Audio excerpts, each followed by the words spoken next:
జై Srikrishna. Welcome to GKL with Satyabhama. నిన్నటి వీడియోలో మనం ఒక ముఖ్యమైన విషయం మాట్లాడుకున్నాం. భగవద్గీత శాంతిగా కూర్చొని చెప్పబడిన గ్రంథం కాదు.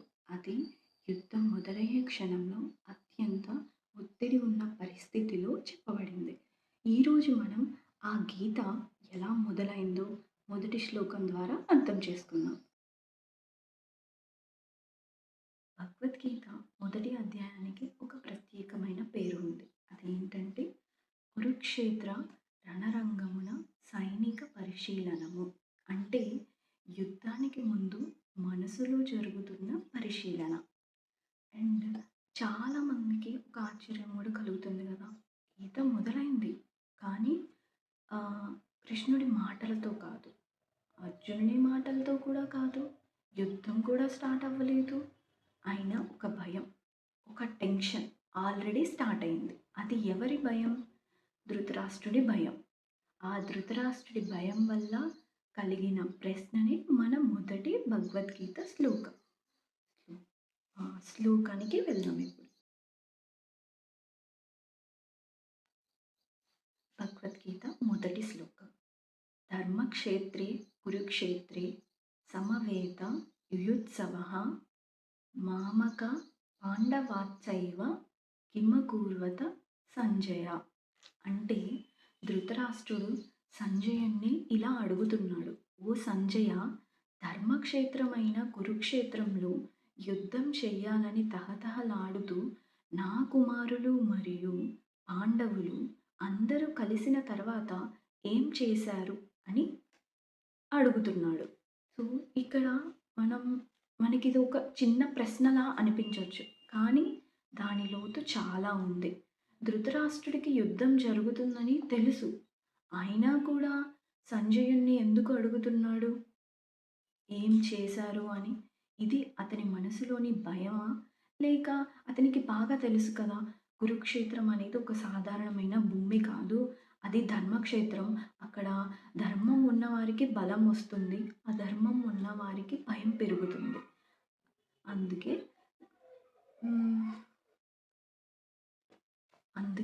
ధృతరాష్ట్రుడికి కూడా భయం పెరిగింది.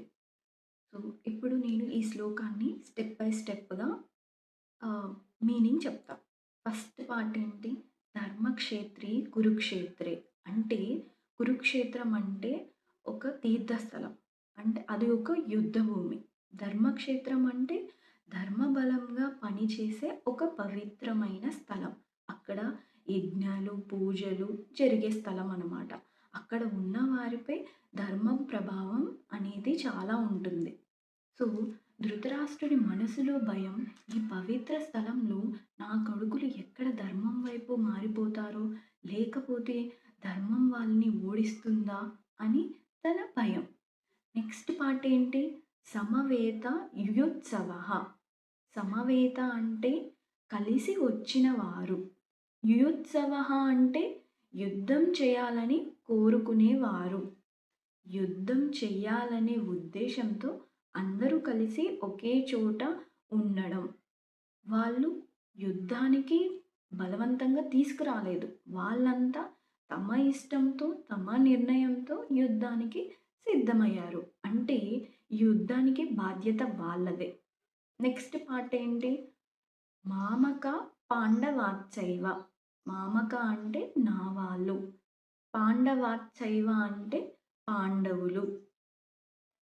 సో ఇక్కడ చూసారా, ధృతరాష్ట్రుడు తన పిల్లల్ని మాత్రం మామక అన్నాడు, అదే పాండవుల్ని పాండవ అని అన్నాడు.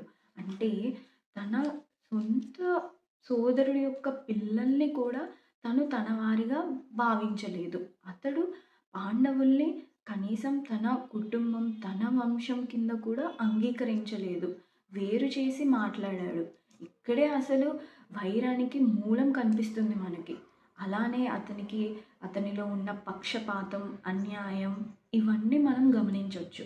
నెక్స్ట్ పార్ట్ ఏంటి? కిమకూర్వత సంజయ.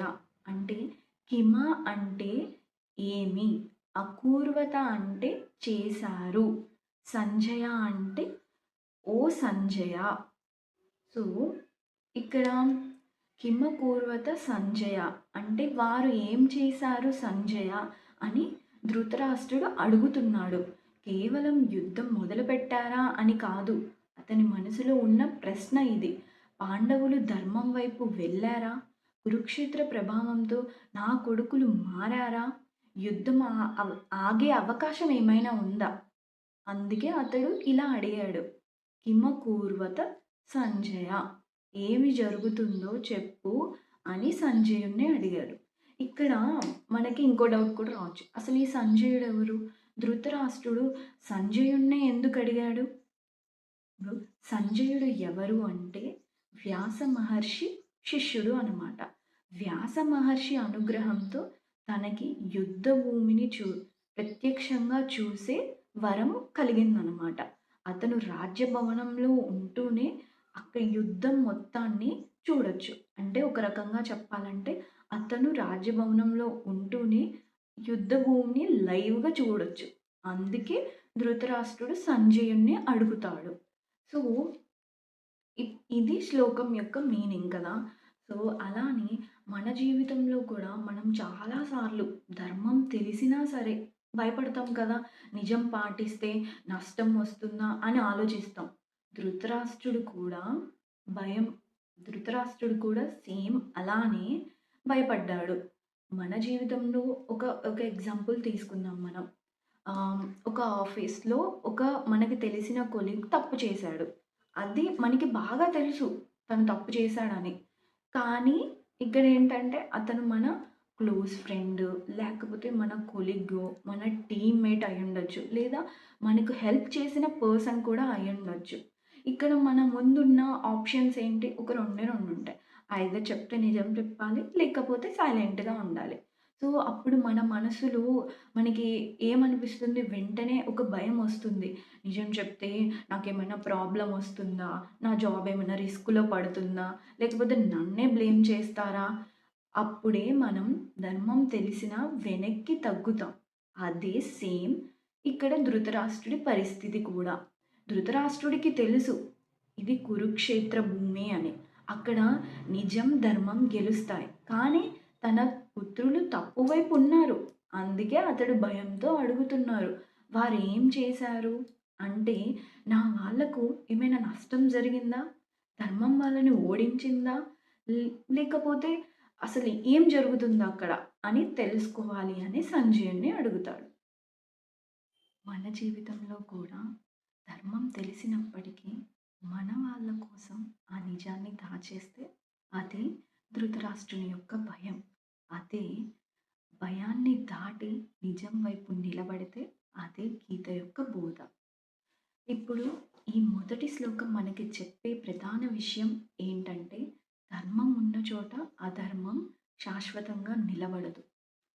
అలానే ఇంకొకటి ఈ గీతలో ఏం చెప్తుందంటే ఈ శ్లోకాన్ని మనం సరిగ్గా అర్థం చేసుకోవాలి అంటే మనం భగవద్గీతని ఇగో లేకుండా మన ఓన్ ఇంటర్ప్రిటేషన్స్ లేకుండా ఒక ఓపెన్నెస్‌తో, ఒక భక్తి భావంతో చదవాలి. ఎందుకంటే అర్జునుడు కూడా గీతని తన ఒపీనియన్‌తో కాకుండా భగవంతుని మాటలతో వినడం వల్లనే ఒక స్పష్టమైన మార్గం పొందాడు.